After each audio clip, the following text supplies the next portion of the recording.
Now that we've looked at the other two trainers Pokemon, we're going to be taking a look at the final one, which is Iono's Bellibolt EX, and its ability Electric Streamer. As often as you like during your turn, you can attach a basic electric energy from your hand to one of your Iono's Pokemon.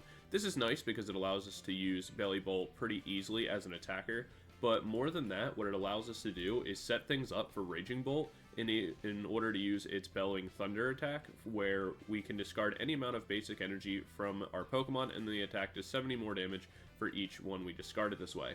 This is really nice because, like I said, we can use Bellibolt to stack a whole bunch of energies on the board, whether it's with Kilowattrel or onto itself or our Voltorb, and be able to do big damage this way. One of the other things that's nice is that Kilowattrel functions as a native draw engine, since it has the flashing draw ability where you can discard a basic electric energy from this Pokemon in order to use this ability, and then once during your turn you may draw cards until you have 6 in hand. This does stack, so you can use multiple flash draws in a single turn. One of the other things that's nice is that though we don't have the Ogerpon engine anymore, it does free up other cards for us to be able to use. So we have the Levincia, where we're able to get 2 electric energies from our discard pile back to our hand, as well as it means we don't need to be playing Vitality every turn, so it frees up options to go for Boss, a Cyrano, or an Iono. The Cyrano, I think I'm saying that right, is really interesting because it lets you search your deck for up to 3 Pokemon EX, and that's really good because if we're going second and it's our first turn, we can use it to search out our Squawk and our Raging Bolts. If we're going first and our opponent goes second, they KO something, we can play it, we can find our Fezandipiti, our Bellibolts to evolve with, our Raging Bolts, so it helps search through our deck pretty well. Our ace spec of choice is going to be Prime Catcher because it allows us to kind of have extra boss options alongside our 2 other bosses, making it so we can do quick 2 prize knockouts every turn, as long as we're set up to do so, which we shouldn't really have too much of an issue to do. But yeah, that's kind of the list overall. It's pretty simple. We do play the Iono's Voltorb as a backup 1 prize attacker to finish things off and offset our opponent's prize cards, as well as a way to get around things like Mimikyu, since that's a little bit more common because we're missing the canceling clone in the format now. But yeah, that's just about it, so I will get into game 1 in a moment. If you want to try this list out for yourself, it's down in the description. If you want to try it out, feel free to do so. Definitely let me know any changes that you would make to the list. And yeah, that's just about it. But before we get into game number 1, I want to give a special shout out to the channel members. Thank you guys so much for that additional level of support. It really does go a long way. It means a lot. So thank you so much for that. For anyone else who's watching, feel free to like, comment, subscribe on the video. It really does help. And if you've seen multiple of my videos, try subscribing and find the next one. For anybody else who's interested in becoming a channel member, yeah, you'll get videos a day early. And you, going forward, stream VODs and stuff like that will be locked to members-only content, as well as other members-exclusive videos coming out in the near future. So be on the lookout for that for anybody interested. And yeah, we'll jump into game 1 in a second. I'm working on cutting down the intros, so let me know how I did.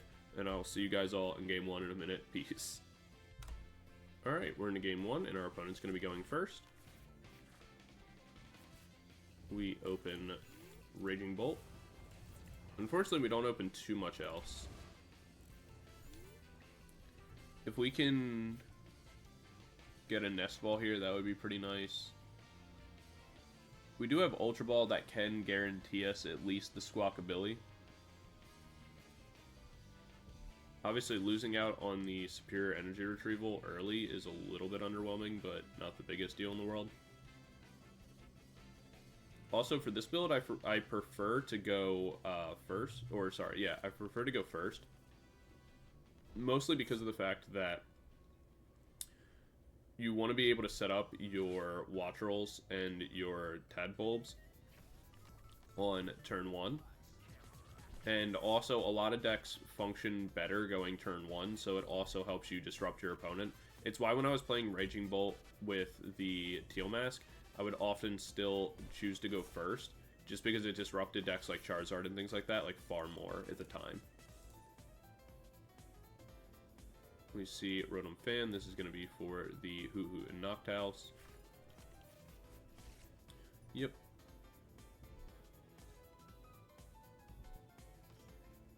We'll see what they go for after the fact. Right now, there's no other energy in their discard pile. We don't see a stadium in play for them to get any damage off with. See an electric energy. What I'll do is go ahead and discard that. Give myself a fighting and another electric. Use that to get rid of these for my Squawkabilly. Then we'll go fighting energy down and Squawk. Get ourselves some cards to work with. We do get one of each. We have the option to go Iono here, and I don't think it's actually a terrible one, though we could go Vitality, attach for turn, and knock out the Rotom. I'm less concerned with doing that, is where if I go Iono here, we guarantee that the Noctowl they wanted to search for is out of their hand, so we don't have to worry about that, at least for right this second. We do also get a Nest Ball. We can use that right now to find ourselves the other Raging Bolt, so that way that's set up for a future turn. And then from here, we're not going to actually go Burst Roar. We want to keep our hand. We do have the Kilowattrel available, so we can evolve right into that. We can go Ultra Ball for a new Bellibolt if we so choose to. And we'll also have the option to go Night Stretcher as well to pick up an energy, put that onto the Kilowattrel, draw ourselves a new hand, and kind of go from there. We can also go Prime Catcher onto the Fezandipiti right away, get the knockout there, and kind of help slow down any form of draw they want to go for. I'm less concerned with the Ogerpon since they're going to have to put a lot of energy onto that to make it relevant. We get an energy off the bat there, so what we can do is we'll get rid of the Night Stretcher and the Tadbulb for a Bellibolt. Evolve that. Go Electric Streamer. Attach Flash Draw. Where we do get ourselves the Levincia, which is nice. We can go Nest Ball as well. I'm fine setting up one more Wattrel. And then what I'm going to do here is go Pokégear, see if I can get a Vitality. I am able to, which is pretty nice. We can go Vitality here. Attach one to that, one to that. Setting ourselves up so that way we can go Prime Catcher. Again, going right to the Fezandipiti, since that's going to be kind of our biggest issue. We can place down that energy there. We'll go Levincia. Take 2. And then what we can do is attach one to each of these. Now we'll go for the Bellowing Thunder. We can get rid of these. I think that's enough, right? Yeah.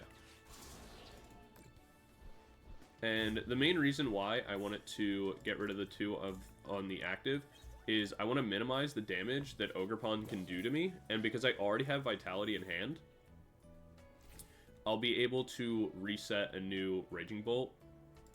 So I'm not like too worried about anything like that, but I want to minimize the damage. If I kept both energy onto the Raging Bolt and they're able to stack more energy onto the Ogerpon, it could be a minor issue.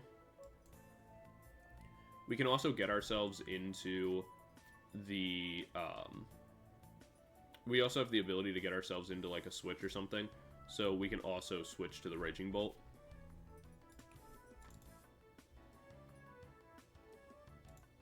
Potentially, if we get into that, then we'll just boss this up.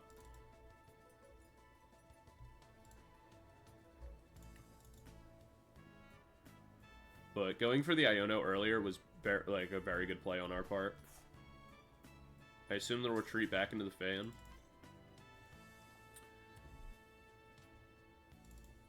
If we have a way to boss this up, that would be great. So we're really going to be looking to get into our switch. We see a Fezandipiti. We'll go Pokégear down.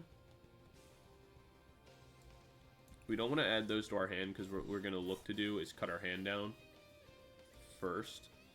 We can manually attach. We'll go Flash Draw, see if we can get our switch. We do. That's huge. We get to switch this in. Drop the boss's orders. Pull this up. Go Levincia.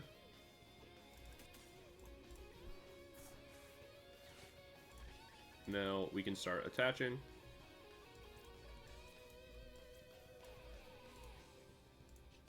And now we'll go Bellowing Thunder, where we can get rid of 1, 2, 3. Taking the knockout onto the Ogerpon. Getting ourselves 2 more cards. And since we have Fez in hand, we're not really worried about them like knocking out the active.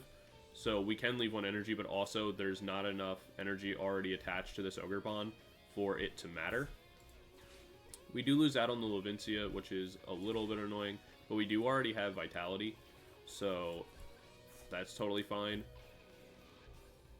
One of the things that I will say about this variation of Raging Bolt that I can talk about specifically because we're in the mirror is that the new Raging Bolt, or I guess the new version of old Raging Bolt, because it relies on the Noctowl so much more than it used to, doing something like that where we were able to actually take a turn to Iono, and we're not forced into having to have Crispin or having to have the Vitality, makes it so we can actually be disruptive and still get attacks off on that kind of turn 2 situation.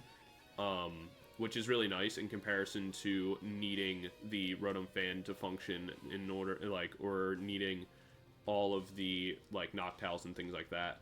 The deck just got a little bit less consistent, in my opinion, in a weird way, because, like, the consistency is aided by Noctowl, but also worse because of it. As where this deck, once you have your 2 pieces, which are also evolution-based, but they're a little bit easier to make happen, because like they just turn your whole board on automatically. I kind of like this list more than having to use Noctowl, but anyway, that's just my personal ramblings. We'll jump into game 2, and I'll see you guys there. Peace. Alright, we're into game number 2, and we're going to be going first this time around. We open our Raging Bolt. We get our Tadbulb as well. We do have the Voltorb, though we can hold off on playing that for right now. We also have a Buddy-Buddy Poffin and a Nest Ball. Ooh, we're up against Raging Bolt again. That's pretty interesting. So we'll go double Tadbulb. We can go Nest Ball for Squawk. We'll Squawk away the 1 electric energy just to activate a Vitality if we get one on the next turn, which we do, and we don't get much else going for ourselves, so this is honestly fine. We can choose to play down the Raging Bolt if we want, but I don't think it's, like, necessary right now. Pretty weak Squawk, if I'm honest.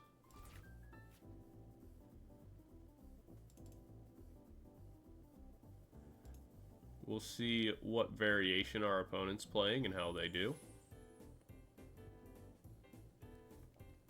What's nice is that we do have the Fezandipiti.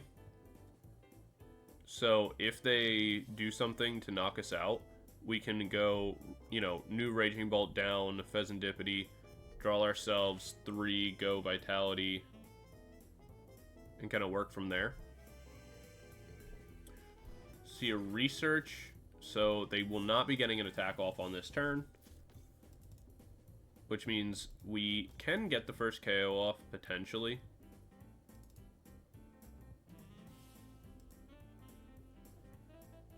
And if we're able to do that, then we will end up in a pretty good spot.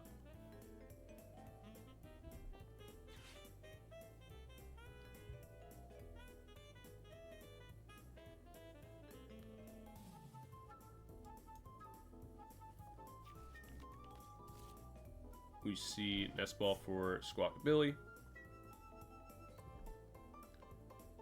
Fighting Energy. Regular Raging Bolt.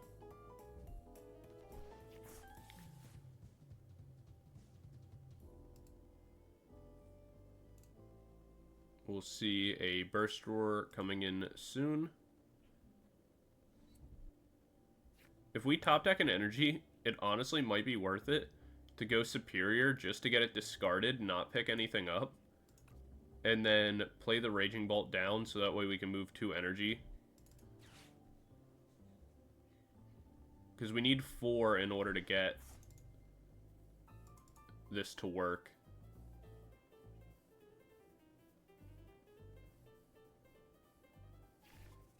And that way that would save, like if we top deck an Energy, that would save our Energy attachment for the turn.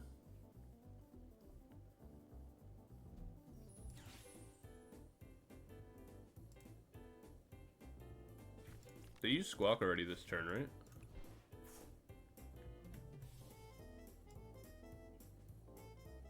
No, they didn't. I wonder why they... Oh. Alright, they did use it. Alright, so we don't see... that. We'll go Vitality, Electric Energy to the active. Draw ourselves some cards. Unfortunately, we don't hit really what we're looking for. I will go...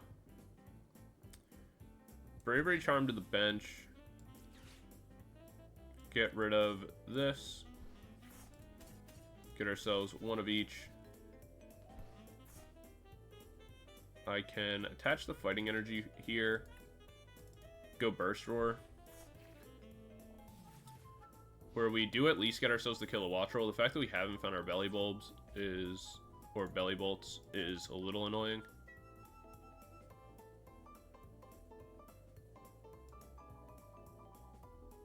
Because losing out on the first KO here is going to be a problem.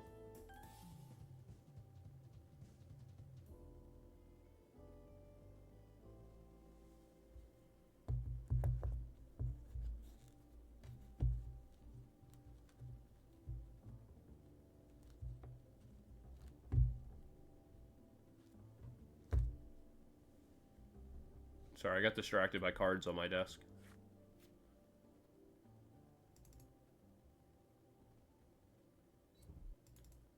Because they're going to knock this out. We bring in our Raging Bolt. If we can get the Kilowattrel and the Bellibulb set up, we could be in a pretty good position. But it's going to be a little rough. Because we'll have to look for an Iono play. And if we have the Kilowattrel as well as the Bellibolt set up, then we don't have to worry about Iono as much.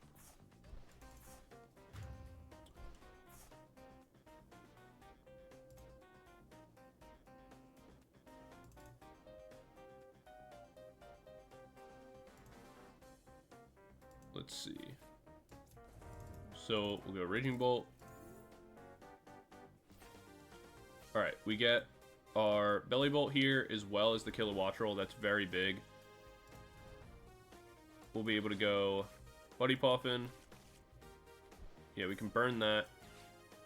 We can get rid of the other Wattrel. Get ourselves double Electric Energy. Go Electric Streamer, attach 1. And we'll attach that to the active. We'll go Night Stretcher here. We could go for another Fezandipiti, but I think we can just pick up the Raging Bolt. We'll go Flash Draw, where we do hit the Levincia. So that'll bump the Area 0. force them to get rid of some stuff. Obviously, they're going to get rid of the Squawkabilly and probably the regular Raging Bolt.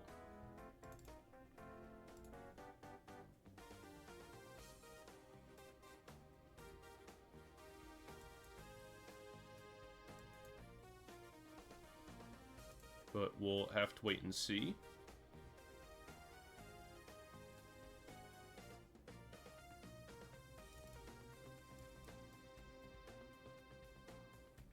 They're taking a little bit of time to make this decision. If we hit an Iono off the Pokégear, that's going to be really nice.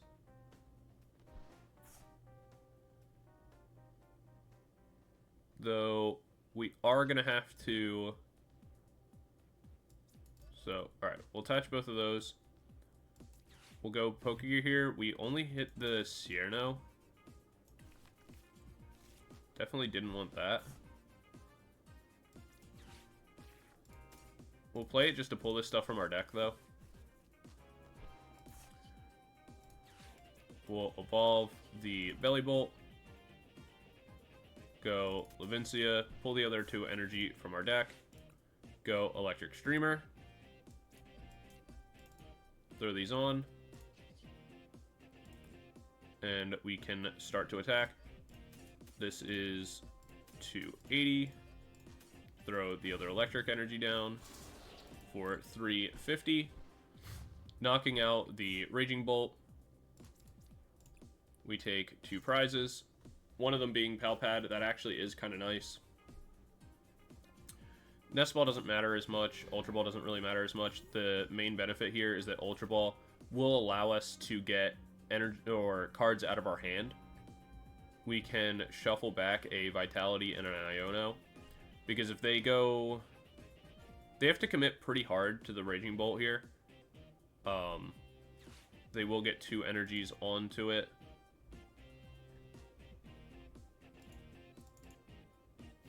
But that's their supporter use for the turn. They can get 1 more for the manual attach, 1 more from the Teal Mask, potentially 1 more Teal Mask.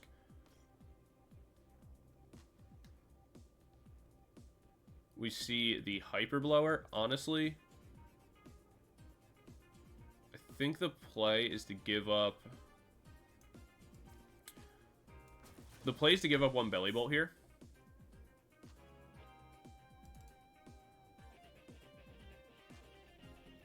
Just because it's going to cost the most. Like, it's going to cost them all the energy they have. And if we can get ourselves into an Iono after the fact, put them down to 2 with no energy on the board, we'll be in a really good spot.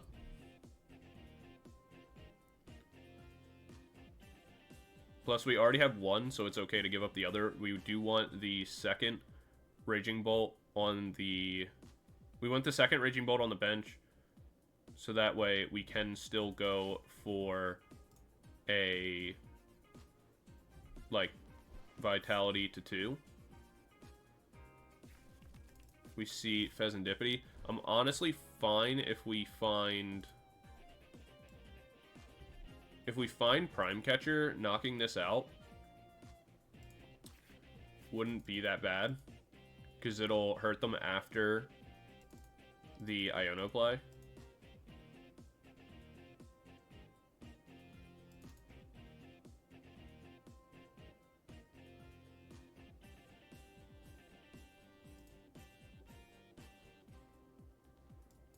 So here's the Raging Bolt for 4. They have to discard everything. Then what I think the play is that we lead Kilowattrel, because I can attach 2 to it and use that as like a option to retreat with. We'll go Nest Ball. Let's check our deck. We have 2 Vitality and a Prime Catcher with 2 Electric Energy still in deck. We'll be able to go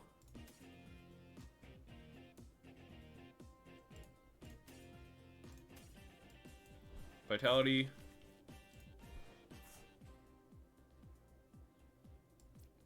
The question is, How exactly do we want to play this?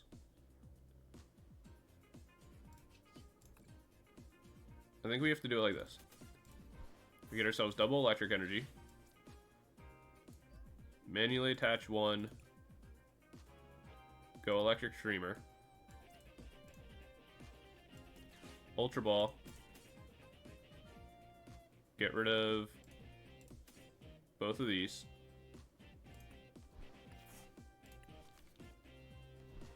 We can play this down because it doesn't really do anything for us at this point.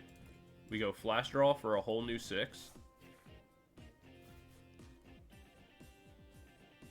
We'll go Earthen Vessel.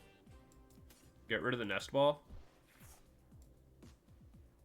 Let's see. 1, 2, 3, 4, 5. Alright. At this point, we can go Pokégear, where we do hit the Iono.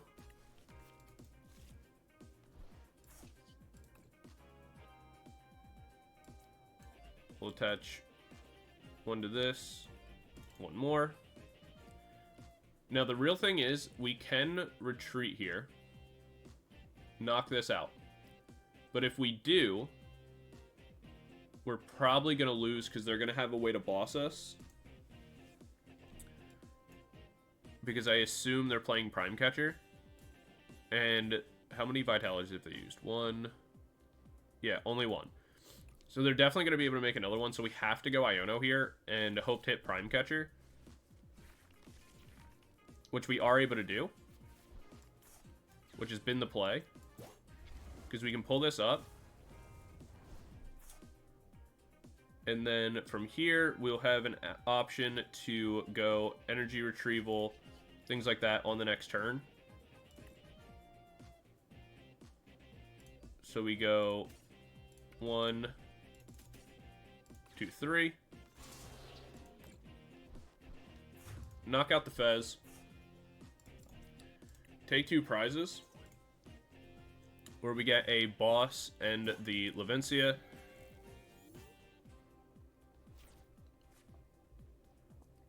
And now, if it comes down to... Oh, if they can hit this, then... Okay, I was about to say. If they can hit that and pull up the Squawkabilly, it becomes a lot easier for them. Wow. Double catcher. Okay, we're definitely lucky there. Because this is going to be for a Vitality.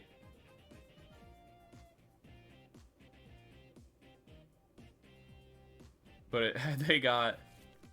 Yeah, because that's going to be Vitality. Had they got that, they could have pulled up the Squawkabilly, gone Vitality, attached 1 and 1. Then all they have to do is... Yeah, either restart, they find any Grass Energy, any way to get into a Grass Energy, and we would have lost. The fact that now... I mean, it's still possible, because they could find the Prime Catcher still.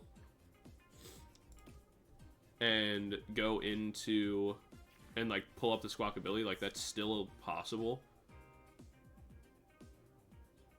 The fact they got the Pokégear off the Iono is definitely disappointing. Like, I feel like we played that the best that we could have, and it didn't really make a difference. But at the same time, we can't complain about the luck of them getting the Pokégear because they did flip tails 2 times on the catcher. We see the manual attachment to the Raging Bolt. The retreating into the Raging Bolt, which we are prepared for because we do have a boss's orders. And even if we didn't, between the Levincia, the retrievals, all that kind of stuff, we would be in a fine position. We'll go Energy Retrieval for 2 electric. We can manually attach that. Go Levincia. Go Bellibolt. Attach all of those. Excuse me. Sneezing jump scare. We'll go Boss's Orders onto the Mew. And go Bellowing Thunder. Just discarding everything for our final knockout. Very close. Interesting that both games have been against Raging Bolt, but two different variations of Raging Bolt, so I guess that is what it is. But that's one of the things about this variation of it that I do like, and it can be a little bit more inconsistent than the regular Raging Bolt, right? Like with just pure Ogerpon. But one of the things that I like is that it makes it so you're not so reliant on needing Vitality every turn for energies. It allows us to do things like that, where like we can take a turn to Iono, we can take a turn to use other supporters that aren't as necessary, since we can use Bellibolt to accelerate our energies rather than like relying on the attachments for turn every time from the Vitality. But yeah, that's going to be game number 2, and we'll jump into our breakdown in a second. I'll see you guys there. Peace. When reviewing the Iono's Raging Belly / Raging Bolt Bellibolt combo, I think it's actually pretty fun. Starting the rating off at just our fun rating, I'm going to give it a 3.5 out of 5. I think it's really cool, and it's a lot of different, it's a lot of fun, but it's definitely not for everybody, because to be honest, it is kind of a turn your brain off and go kind of strategy. Now, you do need some level of sequencing in order to, find your Bellibolts and all that kind of stuff. But I think for the most part, it's not too complicated. And so for some people, it's not going to be the most fun to play because it is kind of streamlined. You're doing the same thing as consistently as possible. But I think it is just also enjoyable just to be able to have some fun with and mess around. So for the fun, 3.5. But to the actual more, important stats, the power of this deck, it's getting 5 out of 5. It's Raging Bolt. It's going to one-shot everything. It's very, very strong. You're able to hit at bare minimum 280 almost every time that you have to do something. Between the fact that your Bellibolts can just kind of stack up a whole bunch of damage for you, and they also function as backup attackers. You do have the Voltorb in the deck in order to stack up some damage as well on a single prizer. It's actually pretty useful. And so power, 5 out of 5 for sure. Going into the consistency, it's got to be 3, simply because you are relying on 2 stage 1 Pokemon in order to really get your deck going. Once you have double Bellibolt in a Kilowattrel, or in something in that setup, you're really good. The problem is that getting there sometimes can be a little bit of a struggle because of the fact that Badoo's in the format. So if you're getting Badooed, then it's pretty annoying in order to find your pieces. There's definitely some issues there, and it can be a little bit hard, especially too because you have to kind of play like a 2-2 line of everything. I've had games in testing where your Tadbulb or 2 Bellibolts are prized, and then you're just you cannot play the game if all your Bellibolts end up prized, or your Tadbulbs and stuff like that. So it definitely can be a little bit less consistent than we'd like it to be, but I also don't think it's inherently terrible. It's just, again, something that some games are a little bit harder than others because you can't find your pieces. But I would, that's probably 7 out of 10 games, but that's not what we want if we're going to nationals. Going into matchups are interesting because I think some of them are really good and others are really bad. Your Terrabox matchup is bad because you don't have a way around Pikachu. This deck could find ways around it if you edited the list a little bit, but for the most part, it's just a really bad matchup for you. The Terapagos versus, the Terapagos versus with Bouffalant, that matchup's not that bad. Mostly because you don't really care about the Bouffalant stopping your damage, but if they're playing Terrabox and they're just kind of sitting in front of you with Pikachu EX, there's not really much you can do. So that matchup kind of sucks. Your Dracopult matchup isn't terrible, but it's also not great because if you're not using your Bravery Charm correctly, then they just kind of only need 1 attack to start being able to one-shot everything you have. And your your Tadbulb and your Wattrel being 60 HP make it really hard if you don't get those set up before they make the Dracopult. Then they're just going to clear it every single time, and there's not much you can really do from that point. So that's definitely rough. Then your Guardy matchup isn't actually that bad, so that's good for you. Your Archaludon matchup isn't that bad, so that can also be good for you depending on their build. But yeah, for the most part, it's not that bad. If the matchup is I just need to clear a damage number, then it's good. If the matchup is more complicated than that, then it can kind of struggle. But yeah, that's kind of, so why I would give it, what? Anyway, sorry, I got sidetracked. The overall I would give it is a 3.5 out of 5. I think it's good, and I think it can perform, but its consistency kind of holds it back, and the matchup spread for it right now isn't really great. I'd probably put this in like a high C into B tier maybe deck. I think it for your locals and things like that, you can have a lot of fun and win a locals. Are we gonna see this at like a nationals or like Atlanta? Probably not. You're better off just going with the regular Raging Bolt build with Ogerpon. But yeah, I would say that's kind of a fair assessment. But yeah, that's everything, and I will see you guys all in the next video. If you agree with the rating, let me know down in the comment section below. If you don't agree with the rating, let me know in the comment section down below. And I will see you guys all in the next one. Peace.